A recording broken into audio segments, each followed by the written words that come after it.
विषय ऐकायला सोपा वाटत असला तरी तो काळचाला भिडणार आहे. जर आज छत्रपती शिवाजी महाराज असते तर. मित्रांनो, आज आपण प्रगतीचा टांगोरा पिटतोय, पण दुसरीकडे निसर्गाचा श्वास कोंडतोय. सिमेंटच्या जंगलात आपण आपली झाडं हरवून बसलोय. महाराज आज असते तर त्यांनी केवळ झाडे लावा एवढंच सांगितलं नसतं, तर पर्यावरणाचा ऱ्हास करणाऱ्यांना स्वराज्याच्या आज्ञापत्राची आठवण करून दिली असती. त्यांनी ठणकावून सांगितलं असतं की रयतेने लावलेली झाडे ही लेकरांप्रमाणे जपावी, कारण ती एका दिवसात मोठी होत नाही. आजच्या प्रदूषणाच्या विळख्यात महाराजांनी जल व्यवस्थापन आणि वृक्षारोपणाची नवी हिरवी फौज निर्माण केली असती. अगदी लहानपणापासून मी माझ्या वडिलांसोबत दुर्गा भ्रमंती करायला जातोय. पण जर त्याच गड किल्ल्यांच्या बाबतीत सांगायचे झाले तर आम्ही जातो व तिथे प्लास्टिक, कचरा, अस्वच्छता पाहून मन दुःखी होते.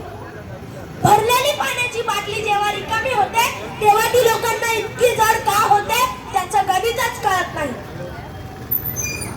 जर आज महाराज असते तर गड हे केवळ पर्यटन स्थळ नसून संस्कार केंद्र आणि इतिहासाची जिवंत विद्यापीठे असती.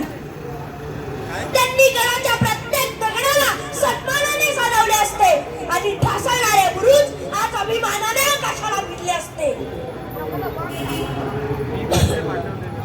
लोकप्रियतेच्या बातम्यांमधून आपण जेव्हा वेळ काढून वर्तमानपत्र खोलतो तेव्हा स्त्रियांवर होणाऱ्या अत्याचाराची आणि अपमानाची बातमी वाचून मन सुन्न होते.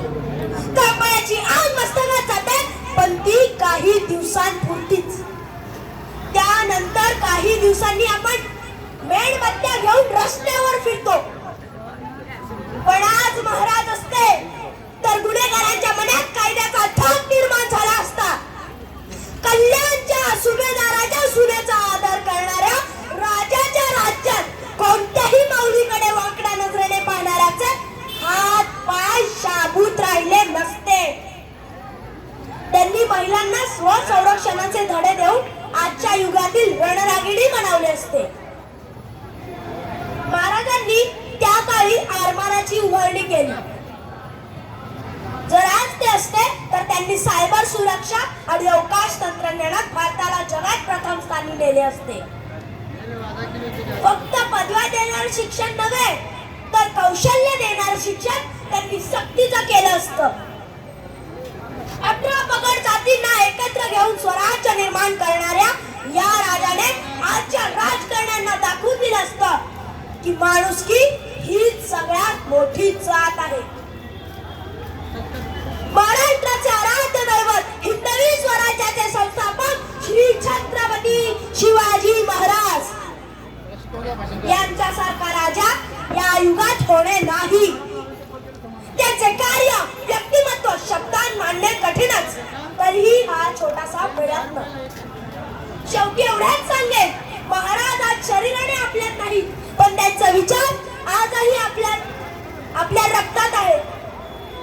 महाराज फक्त भिंतीवरच्या फोटो नको तर आपल्या विचारात आणि आचारात हवेत. जर अशा झाले ना मित्रांनो तर हे बोलायची गरजच भासणार नाही की आज छत्रपती शिवाजी महाराज असते तर.